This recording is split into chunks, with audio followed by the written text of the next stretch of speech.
Hello, in this video I'm gonna show you how we can send an encrypted email on your Gmail account. So on the left side you want to compose the mail message, fill this in. After that, of course, you can also use some attachments, so you can attach files. But before we send the message, we want to click on this lock icon over here in order to toggle confidential mode.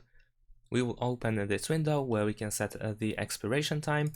So we can choose expires in 1 day, 1 week, 1 month, 3 months, or 5 years.